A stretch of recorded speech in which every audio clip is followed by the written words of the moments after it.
बताइए, तीसरी बार जीत की हैट्रिक लगाने की तैयारी में हैं आप। भरोसा आपको क्यों है इतना कि आप हैट्रिक लगा लेंगे? आने वाले 50 सालों के लिए उनके जीविकोपार्जन का एक माध्यम बना दिया है। मेरी प्राथमिकताओं में शिक्षा, स्वास्थ्य और मूलभूत सुविधाएं। 1000 करोड़ रुपए तो काफी बड़ी राशि होती है। अगर पूरे विधानसभा, अगर पूरे छत्तीसगढ़ के विधानसभाओं की बात करें तो चुनिंदा होंगे जहां पर 1000 करोड़ रुपए का काम जरूर हिसाब हाथ पे है। मतलब केवल चुनावी बात नहीं है ये, मतलब पूरा हिसाब हाथों पर है।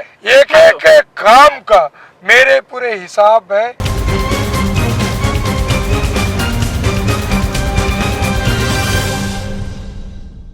छत्तीसगढ़ में विधानसभा चुनाव के लिए सियासी बिसात बिछाई जा चुकी है। दोनों ही राजनीतिक दलों के योद्धा चुनाव मैदान में डट चुके हैं। चुनाव की रणभेरी बजने वाली है। इस सब के बीच में क्या हाल है छत्तीसगढ़ के आदिम जाति, जनजाति, पिछड़ा वर्ग और अल्पसंख्यक कल्याण मंत्री मोहन मरकाम का। हमारे साथ छत्तीसगढ़ के आदिम जाति, जनजाति कल्याण और पिछड़ा वर्ग अल्पसंख्यक कल्याण मंत्री मोहन मरकाम जी मौजूद हैं, जो लगातार अपने क्षेत्र में दौरा कर रहे हैं, लगातार लोगों से संपर्क कर रहे हैं। और क्योंकि अभी बहुत ही कम समय शेष है, तो मैं आज इनके साथ इनके विधानसभा क्षेत्र में हूं और विधानसभा क्षेत्र में समझने का प्रयास कर रहा हूं कि किस तरीके से तैयारी कर रहे हैं मोहन मरकाम जी और कितना भरोसा है इस बार इनको जीत की हैट्रिक लगानी है। हमारे साथ मौजूद हैं, सीधे इनसे बातचीत करते हैं। बहुत बहुत स्वागत है आपका। जी धन्यवाद। ये बताइए, तीसरी बार जीत की हैट्रिक लगाने की तैयारी में हैं आप। भरोसा आपको क्यों है इतना कि आप हैट्रिक लगा लेंगे? कोंडागांव विधानसभा की जनता का अपार स्नेह आशीर्वाद लगातार मिल रहा है। ये तीसरी बार हैट्रिक लगाने की तैयारी है और मुझे लगता है यहाँ की जनता मुझे जनादेश देगी। इसलिए जनादेश देगी, हमारी सरकार आने के बाद माननीय मुख्यमंत्री भूपेश बघेल साहब के कुशल मार्गदर्शन में, आशीर्वाद में कोंडागांव जिले का, कोंडागांव विधानसभा का तस्वीर और तकदीर बदलने का हमने प्रयास किया है। यहाँ के किसानों को के लिए, यहाँ के बेरोजगारों के लिए, यहाँ के व्यापारी वर्ग के लिए, सभी वर्गों का हमारी सरकार ने विशेष के ख्याल किया। कोंडागांव जिले में लगभग 65,000 किसान मक्का उत्पादित करते हैं। भारतीय जनता पार्टी के शासनकाल में मक्का का रेट औने पौने दाम में बिकता था, 800, 900, 1100, 1200 रुपया। हमारी सरकार आने के बाद समर्थन मूल्य में हमारी सरकार ने खरीदी शुरू की और एक सबसे बड़ी बात, 140 करोड़ रुपए का मक्का प्रोसेसिंग प्लांट बना के यहाँ के किसानों के लिए सीधा सीधा आने वाले 50 सालों के लिए उनके जीविकोपार्जन का एक माध्यम बना दिया है। आने वाले दिनों में आप देख लीजिएगा, बरसात में हो, गर्मी में हो, पूरे खेत मक्का से मतलब पटेर होंगे, क्योंकि जो मक्का का प्रोसेसिंग प्लांट बन रहा है उसमें लगभग 200 मीट्रिक टन हर दिन ऐसे खपत होगा, ऐसी जानकारियां मिली है। तो मुझे लगता है कि यहाँ के सीधा सीधा किसानों को लाभ मिलेगा।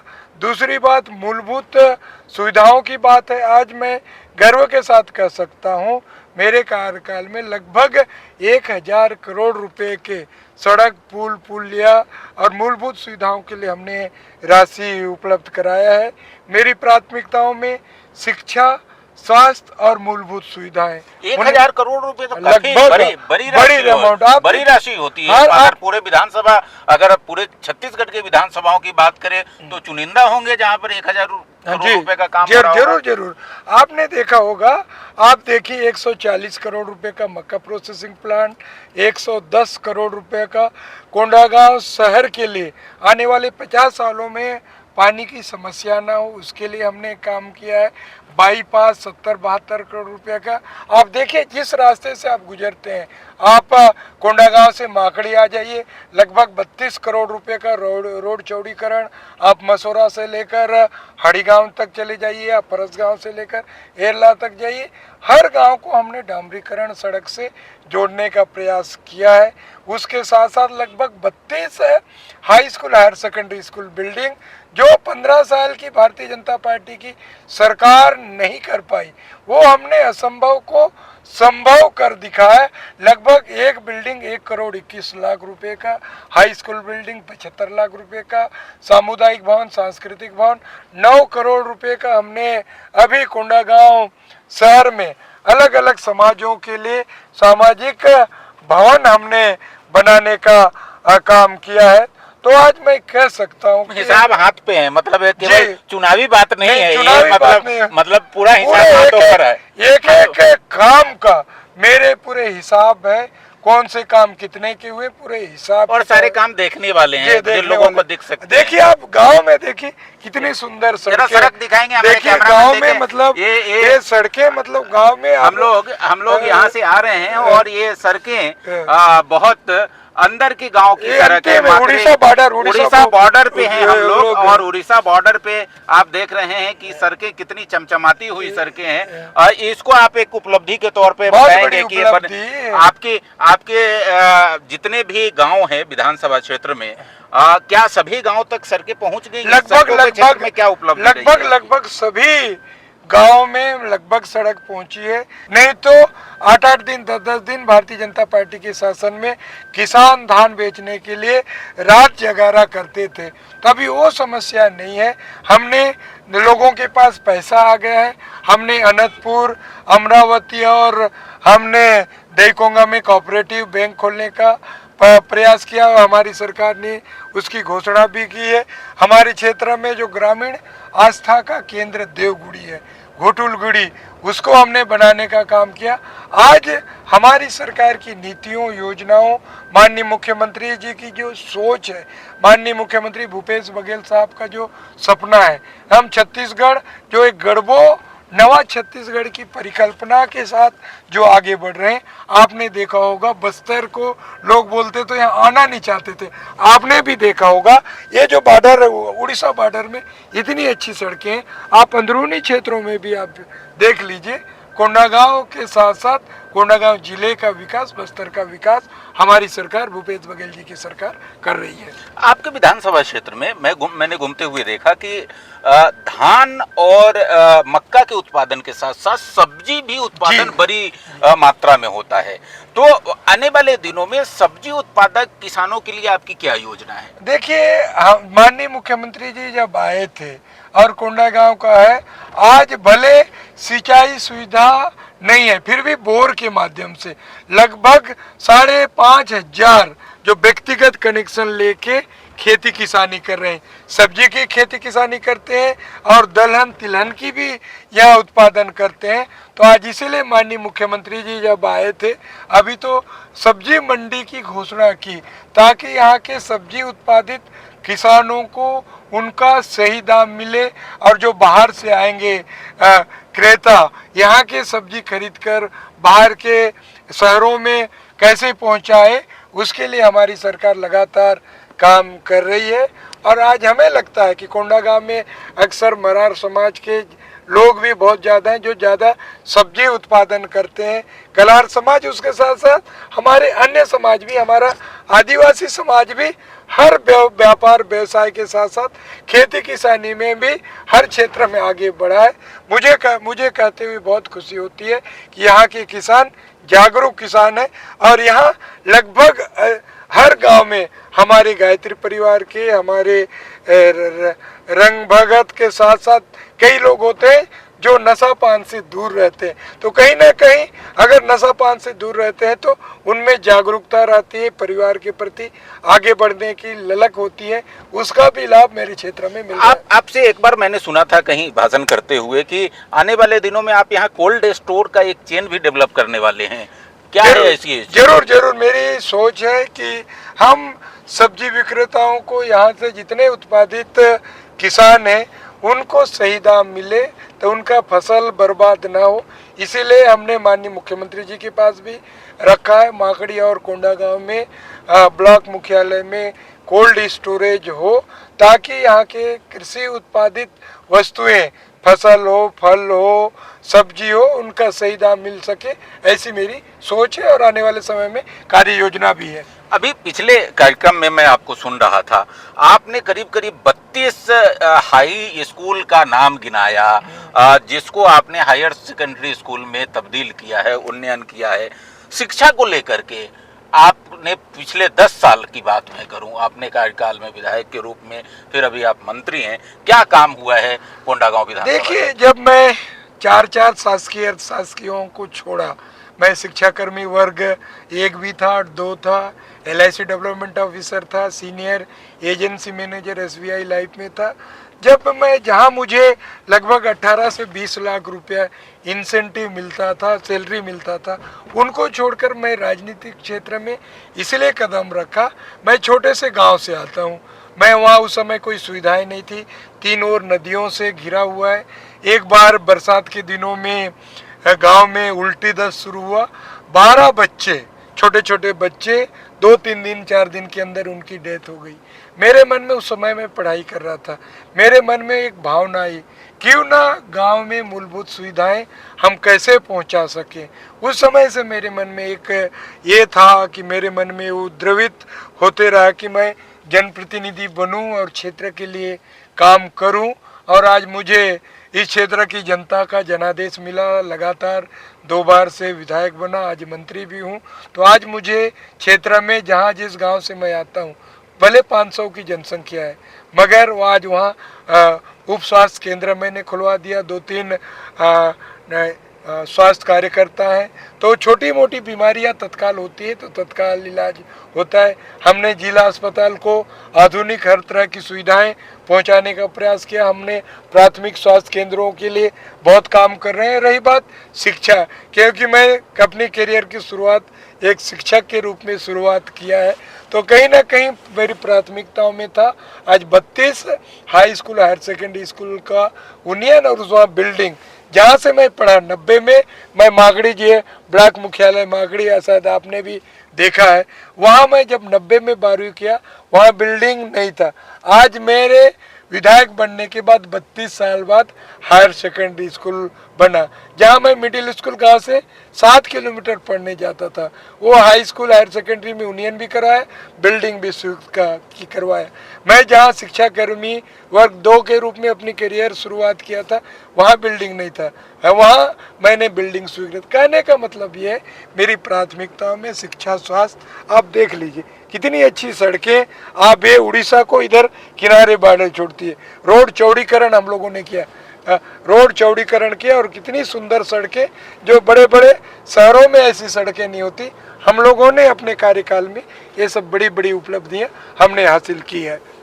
तो शिक्षा के दृष्टिकोण से आपने स्कूलों की बात की, अगर स्कूल से ऊपर कॉलेज की बात करें तो आपके विधानसभा क्षेत्र में कॉलेज और तकनीकी शिक्षा की क्या स्थिति है? देखिए, माननीय डॉक्टर रमन सिंह साहब और यहाँ से माननीय लता उसेंडी मैडम 10 सालों तक मंत्री रही, यहाँ मागड़ी में कॉलेज खोलने की बात की, मगर 5 बार घोषणा हुआ, कॉलेज नहीं खुल पाया।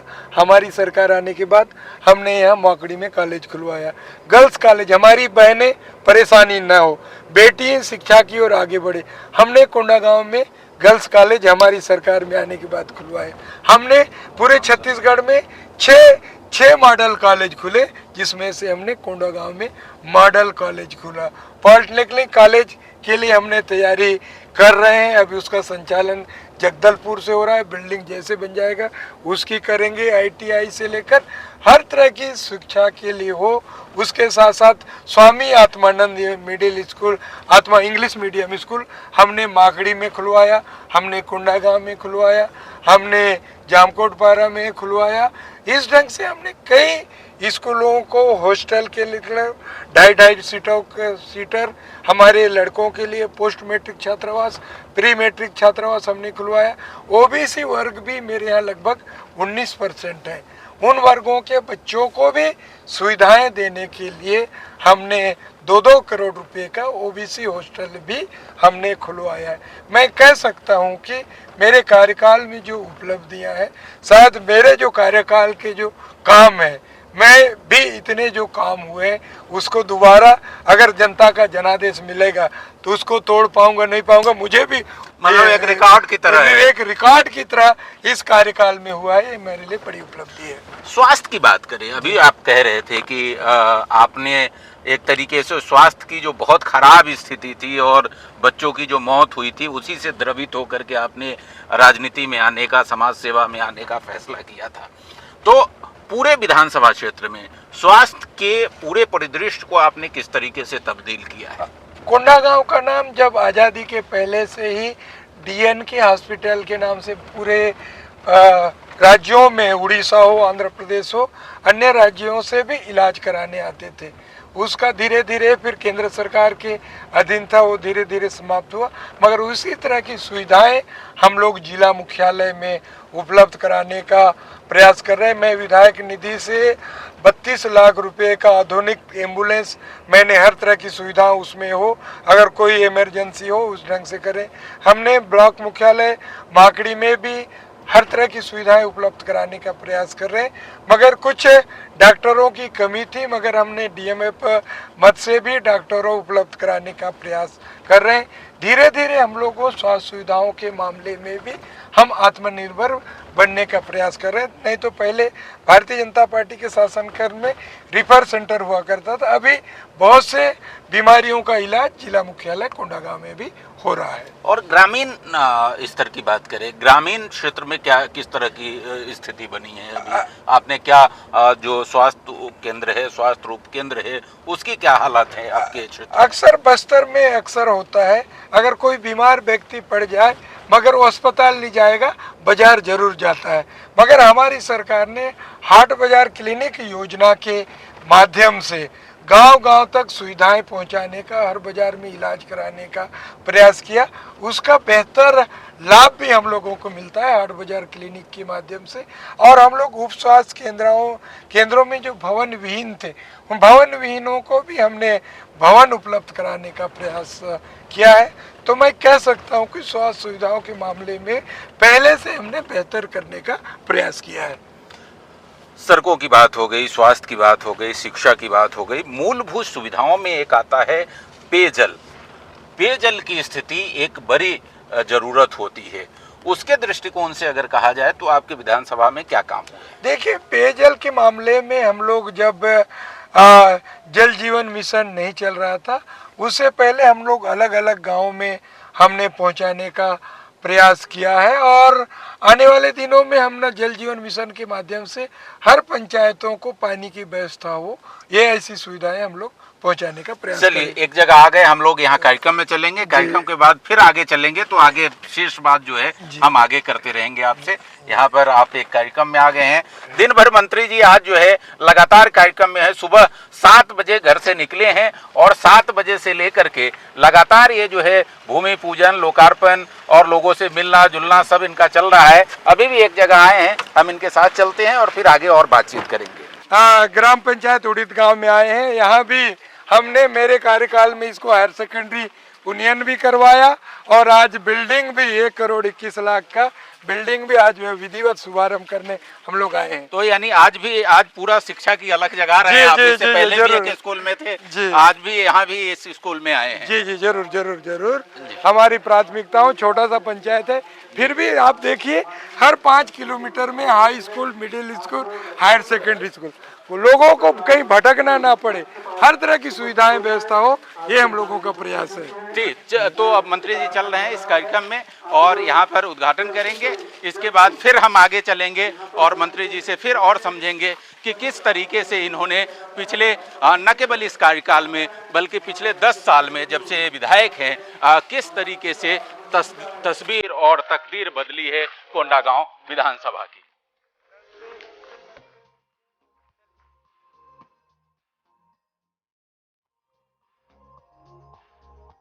आज हम पूरे दिन छत्तीसगढ़ के आदिम जाति जनजाति कल्याण और पिछड़ा वर्ग और अल्पसंख्यक कल्याण मंत्री मोहन मरकाम जी के साथ हैं।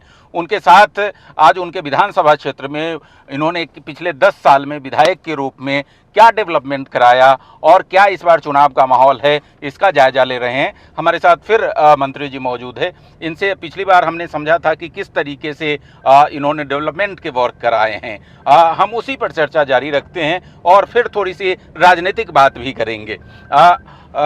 मंत्री जी, अभी डेवलपमेंट के अलग अलग पहलुओं पे हमने बात की। कोंडागांव जिला मुख्यालय भी है, आपका विधानसभा क्षेत्र जिला मुख्यालय में भी आता है, तो शहरी क्षेत्रों के, ग्रामीण क्षेत्रों में आपने बताया कि किस तरीके से आपने विकास कराया।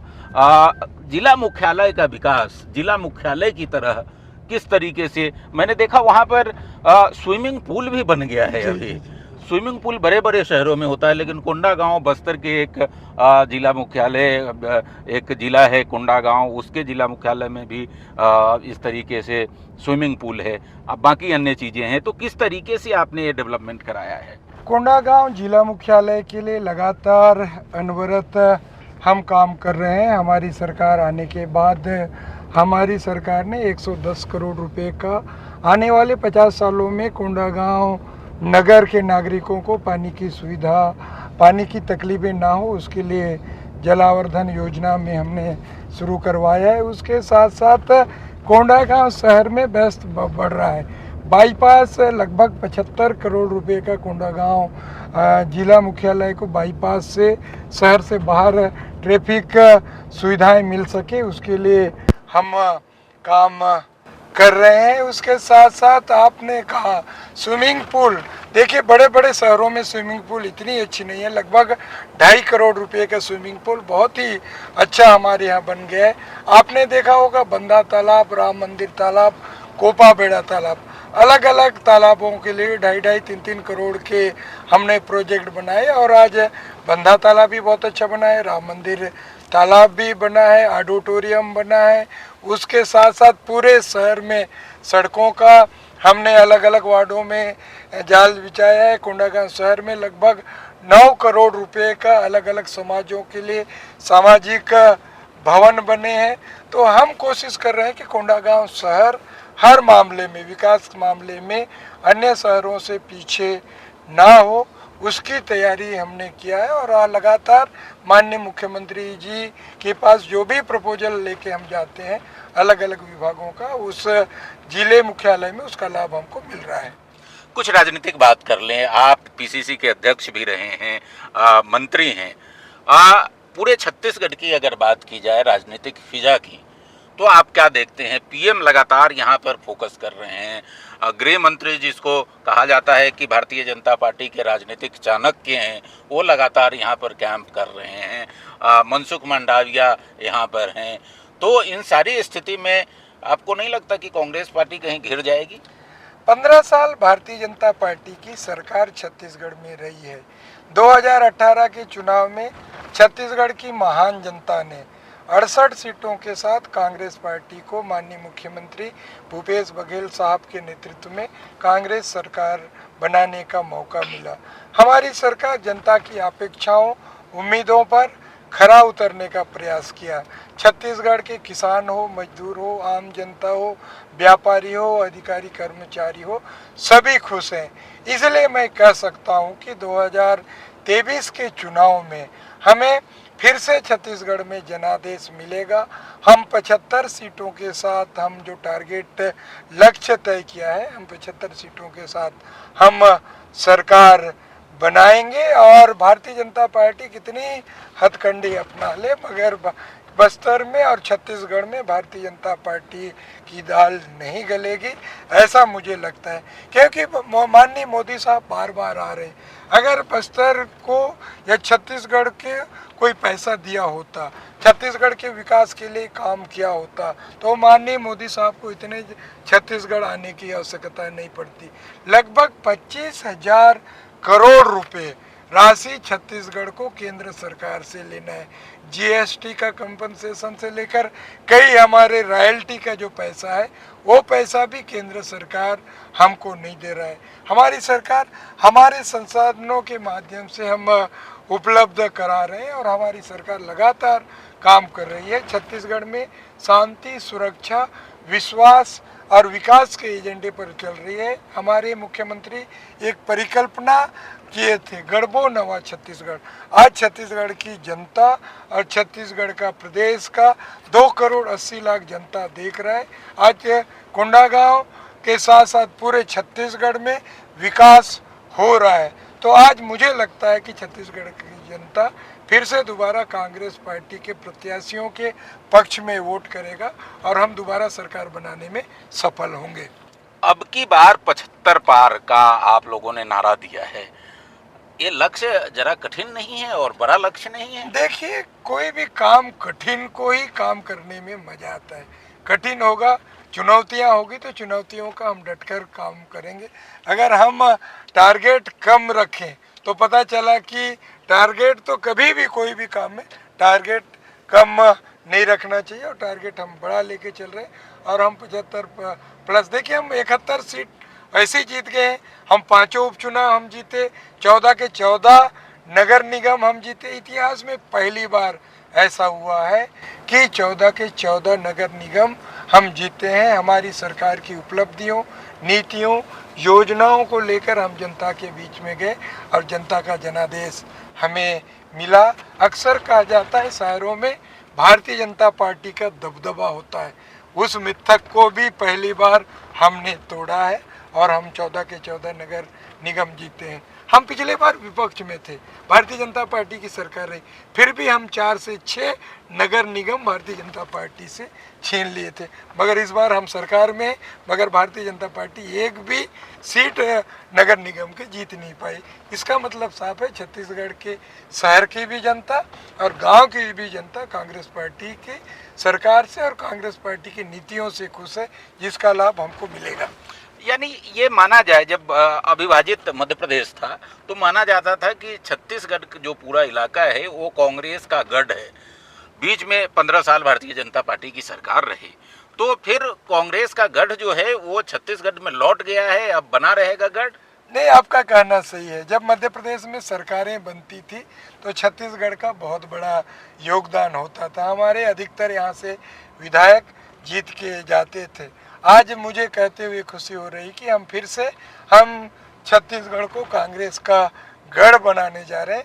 हम 15 साल सत्ता से बाहर हैं, हम अपनी गलतियों के कारण हम लोग बाहर रहे, वो गलतियों को अब तो हम नहीं दोहराएंगे और हम आने वाले दिनों में हम जिसको भी टिकट मिलेगा, जिस विधानसभा में, हम उन सीटों को जिताने का प्रयास करेंगे और जो हमारा 75 प्लस जो टारगेट है वो टारगेट को पूरा करेंगे।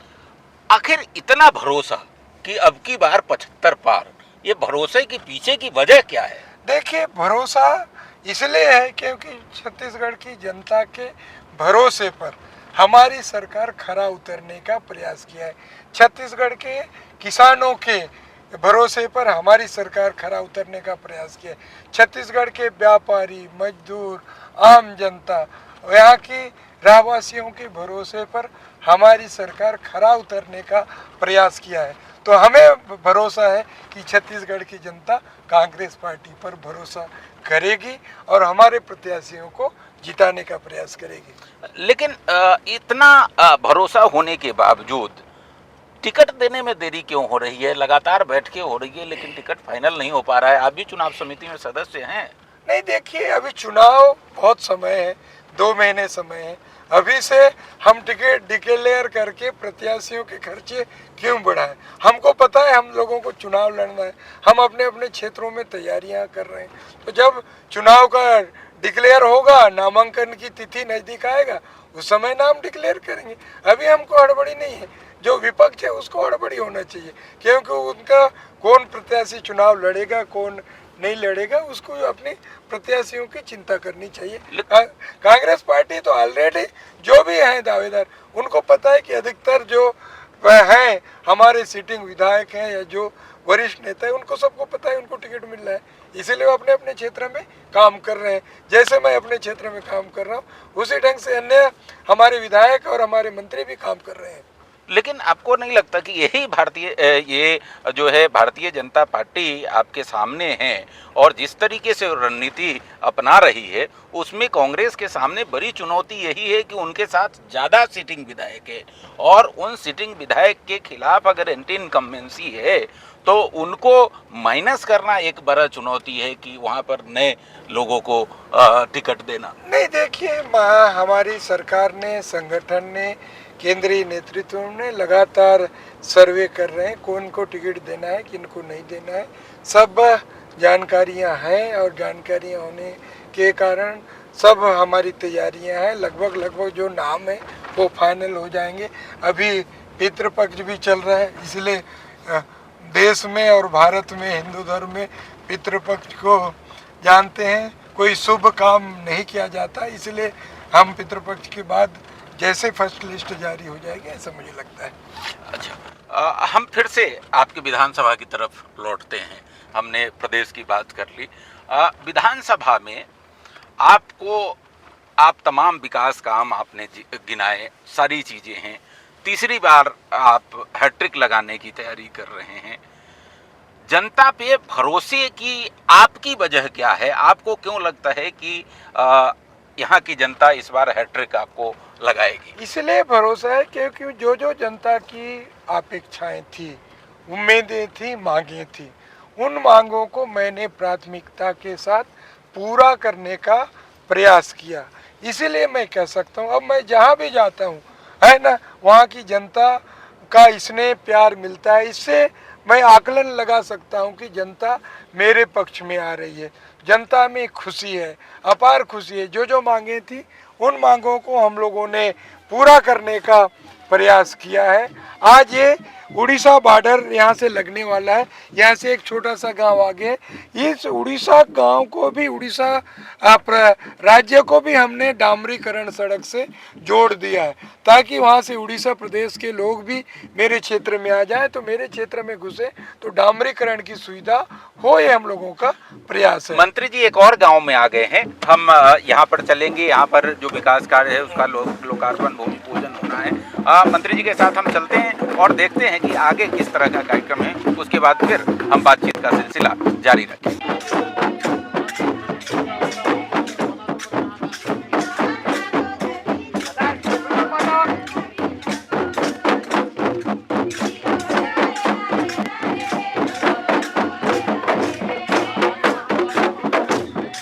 अभी एक और कार्यक्रम में हम लोग थे और मंत्री जी ने वहाँ पर एक एनीकट का भूमि पूजन किया है। ये क्या एनीकट, क्या यहाँ पर क्या उपयोगिता है? यहाँ नाले हैं, नाले के किनारे गर्मी के दिनों में खेती होती है, तो पानी की आवश्यकता होती है। बरसात का पानी कैसे रुके, उसके लिए हम लोग एनीकट बनाते हैं।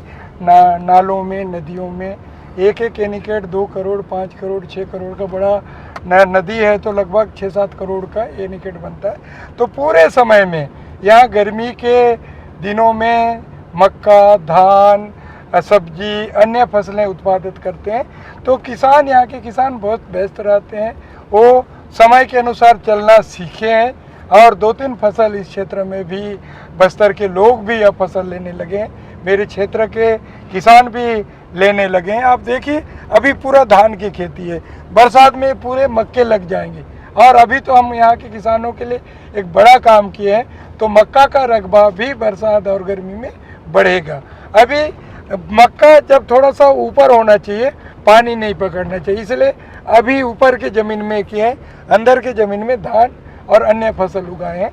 तो हम एनीकट इसलिए बनाते हैं, इसलिए मेरे क्षेत्र में अधिकतर जो नाले हैं उसका पानी, बरसात का पानी रुक जाए और गर्मी में उसका सदुपयोग हो, ये हम लोगों का प्रयास है। यानी कुल मिलाकर के आपकी सरकार में जैसे खेती किसानी प्राथमिकता है, आपके विधानसभा क्षेत्र में भी बड़ी प्राथमिकता है उसकी। जी जरूर, क्योंकि आप देखें धमतरी, दुर्ग, भिलाई और उधर जांजगीर चांपा, बिलासपुर में सिंचाई की पर्याप्त सुविधा है। तो यहाँ, मगर यहाँ सिंचाई की सुविधा नहीं है। सिंचाई का रकबा बढ़ाने के लिए हम लोग एनीकट के माध्यम से, बोर के माध्यम से किसानों को लाभ पहुंचाने का प्रयास करते हैं। आपके विधानसभा क्षेत्र में अगर राजनीतिक बात करें तो मोटे तौर पे ऐसा है कि लता हुसैन आपकी परंपरागत प्रतिद्वंदी रही हैं।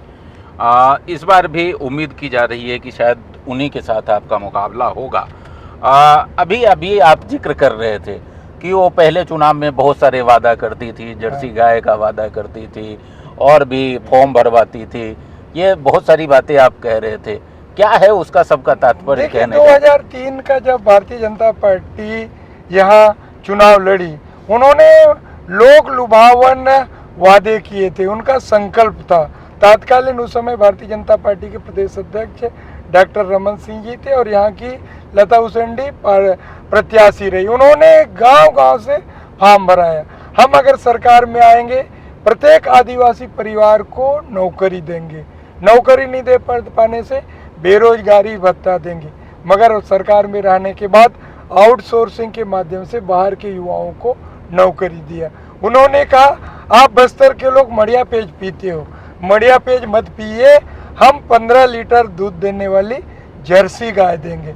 मगर कुछ जगह उन्होंने दिया छोटे छोटे गायों को, मगर साल भर भी नहीं टिके, उनकी डेथ होगी। उन्होंने सिरा गुनिया गाय था जो हमारे देवी देवता की पूजा करते हैं, उनको हर महीना 500 रुपया देंगे, मगर उन्होंने 500 तो नहीं दिया। हमारी सरकार आने के बाद जो आस्था के केंद्र हैं, ग्रामीण आस्था के देवगुड़ी उनकी पूजा पाठ करते हैं, उनको सिरा गुनिया गायता आठ पारिया मोहरिया को हमारी सरकार 7,000 रुपया सालाना दे रही है। उन्होंने कहा था 5 हाथ पंप का फ्री में देंगे, उसके साथ साथ 2100 रुपया धान का समर्थन मूल्य देंगे, बेरोजगारी भत्ता देंगे। ऐसे कई वादे थे, वो वादा नहीं किए, जिसके कारण भारतीय जनता पार्टी को हार का सामना करना। क्योंकि हम जो कहते हैं जनप्रतिनिधि होने के नाते, या फिर जनता इसलिए विश्वास करती है, हम अगर कोई वादा करते हैं तो उन वादा को पूरा करना सरकार की और उस क्षेत्र की जनप्रतिनिधि की जिम्मेदारी होती है। मगर उन्होंने वादा नहीं पूरा किया, इसी के लिए उसको लगातार 2 बार का हार का सामना करना पड़ा। अभी मैं सुन रहा था आप जनसभा को संबोधित करते हुए लोगों से कह रहे थे कि हमने बहुत सारे काम कराए हैं, 1000 करोड़ के आप काम गिनाते हैं हर एक अपने सभा में, और साथ ही ये भी कहते हैं कि कुछ काम बच गए हैं, हमको मौका दीजिए तो अगली बार हम इसको करेंगे। स्वाभाविक है, आप जनप्रतिनिधि के रूप में आगे अगर मौका मिलेगा, अगर कुछ कमियां हैं, अगर कहीं बच गए हैं, क्योंकि इतना बड़ा क्षेत्र है, इतने बड़े क्षेत्र में हर कोई चाहता है कि अपने गली में सड़क बने, अपने गली में सीसी सड़क बने, हमारे क्षेत्र में सामुदायिक भवन बने, हमारे क्षेत्र में मूलभूत सुविधा हो।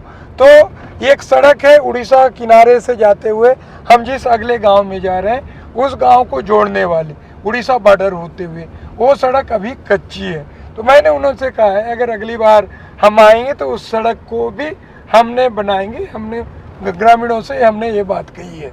तो कुल मिलाकर के ये है कि आप ये चाहते हैं कि बहुत सारे काम अभी बचे हुए हैं, उनको भी आपको करना है, आपकी प्राथमिकताओं में वो शामिल है जो अगले कार्यकाल में आप करेंगे। नहीं, देखिए बहुत सारी तो मैं नहीं कर सकता, मगर गिने चुने सड़कें हैं जो बचे हुए हैं, उन सड़कों को अगली बार हम आएंगे तो जरूर पूरा करेंगे। हमारी प्राथमिकताओं में तो सड़क मूलभूत सुविधाएं है ही, आप देख ही रहे हैं। हम लोग जो अंतिम छोर के गांव में हम डामरीकरण सड़क से होके आ रहे हैं, नहीं तो आप देखो हम तो दूसरे क्षेत्रों में भी हम प्रदेश मैं सुबह से घूम रहा हूँ, लेकिन अभी तक कोई कच्ची सड़क वो नहीं मिली। लगातार आपके साथ घूम रहा हूँ, वो पक्की सड़क ही मिली है। तो ये तो एक अच्छी बात जरूर मैं कहना चाहूँगा कि लगातार मैं सुबह से आज मंत्री जी के साथ हूँ, इनके साथ ही घूम रहा हूँ, लेकिन अभी तक कोई भी ऐसी सड़क नहीं मिली जहाँ हमें कच्ची से होकर के गुजरना पड़े या फिर वहाँ की सड़क खराब हो। तो ये तो आपकी एक बड़ी उपलब्धि की तरह मैं वही कह सकता हूँ ना, क्योंकि मैं भी प्रदेश अध्यक्ष रहा 4 सालों तक। मैंने पूरे छत्तीसगढ़ को छान मारा है, अलग अलग विधानसभाओं में दौरा किया है, तो मैंने देखा है वहाँ की स्थिति। उपचुनाव में मैंने देखा है, चाहे खैरागढ़ हो, मरवाही हो, मरवाही में तो कई गांव ऐसे हैं जो सड़क विहीन है, जो जबकि छत्तीसगढ़ के प्रथम मुख्यमंत्री जी का विधानसभा क्षेत्र रहा है, वो क्षेत्र में सड़कें नहीं है। मगर आप कोंडागांव की बात करिए, लगभग सड़कें हर गांव में पहुंची। कुछ गिने चुने गांवों को अगर नहीं पहुंची, उन गांवों को भी अगले 5 वर्ष में अगर जनता का जनादेश मिलेगा तो उन गांवों को भी हम पक्की सड़कों से जोड़ेंगे। और ये बताइए, आपके विजन में कोंडागांव का एक सपना होगा, एक तस्वीर होगी। आपने बहुत सारा काम तो कराया है, लेकिन कुछ चीजें और कराना चाहते होंगे, वो क्या है आपके सपनों का कोंडागांव? मेरे सपनों का कोंडागांव में आने वाले दिनों में स्वास्थ्य सुविधाएं पर्याप्त हो। मैंने जिस ढंग से डीएनके हॉस्पिटल हुआ करता था, एक नाम था, आंध्र प्रदेश, उड़ीसा, इधर अन्य प्रदेशों से इलाज कराने आते थे, उसी ढंग से मैंने माननीय मुख्यमंत्री जी के पास भी मेडिकल कॉलेज की मांग रखी है, ताकि मेडिकल कॉलेज होने से इस तरह के लोगों की सुविधाएं में बढ़ोतरी होगी। मैं आने वाले दिनों में कृषि कॉलेज की मांग रखी है, ताकि हमारे यहाँ के इस क्षेत्र के छात्रों को कृषि कॉलेज के माध्यम से उनको तकनीकी ज्ञान मिल सके कि हमको उन्नत खेती कैसे करना है, उसके बारे में, उसके साथ साथ रोजगार के साधन कैसे बढ़े, उसके लिए लगातार हम काम कर ही रहे हैं। स्व सहायता समूह के माध्यम से हम हमारी बहनों को आत्मनिर्भर बनाने का प्रयास कर रहे हैं। आज कोंडागांव की पहचान पहले शिल्प नगरी के नाम से पहचाना जाता था, अब खेती किसानी और मिलेट के नाम से भी अब कोंडागांव को पहचाना जाता है। आज मिलेट की बात देश के प्रधानमंत्री जी और अन्य राज्यों में, अन्य देशों में भी मिलेट की बात होती है।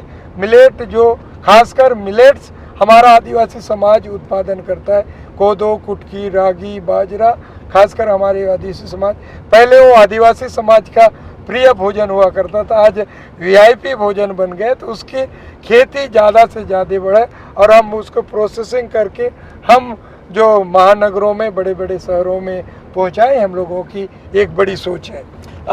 आखिरी सवाल मैं आपसे करना चाहूँगा, हमारे इस चैनल के माध्यम से अपने कोंडागांव की जनता से आप क्या अपील करना चाहेंगे? मैं कोंडागांव की जनता से यही अपील करना चाहता हूँ, जिस रंग से 2013 में, 2018 में इस क्षेत्र की जनता का जनादेश आशीर्वाद मिला है, 2023 के चुनाव में भी क्षेत्र की जनता का आदेश जनादेश मिले। जनता की अपेक्षाओं, उम्मीदों, उनके सुख में, उनके दुख में एक सच्चा सिपाही की तरह उनके बीच में रहेगा। मेरे मन में कभी एक नेता की भावना, जनप्रतिनिधि की भावना नहीं है। मेरे मन में जनता का आदेश के अनुसार काम करने का मौका मिला है, तो एक काम कार्यकर्ता की भावना है। मैं जनता के आदेश के अनुसार काम करूंगा, ये मैं जनता से यही अपील करना चाहता हूं। जी, तो मैं सुबह से देख रहा हूं, मंत्री जी ने अब तक करीब करीब 1 दर्जन स्थानों पर पहुंच करके, सुबह 7 बजे इनकी सुबह हो गई थी, सुबह 7 बजे से लगातार भूमि पूजन, लोकार्पण, लोगों से मिलना जुलना, लोगों की समस्याओं का समाधान करना लगातार सुबह से ये जारी है। और इसी तरीके से विधानसभा चुनाव के इस समय में इनकी गतिविधियां चल रही है। हम इनके साथ आगे भी चलेंगे, लेकिन अभी एक जगह और हम कार्यक्रम के पास पहुंच गए हैं। इस कार्यक्रम को हम आपको दिखाएंगे और फिर देखेंगे कि किस तरीके से मंत्री जी का पूरा कार्यक्रम चल रहा है।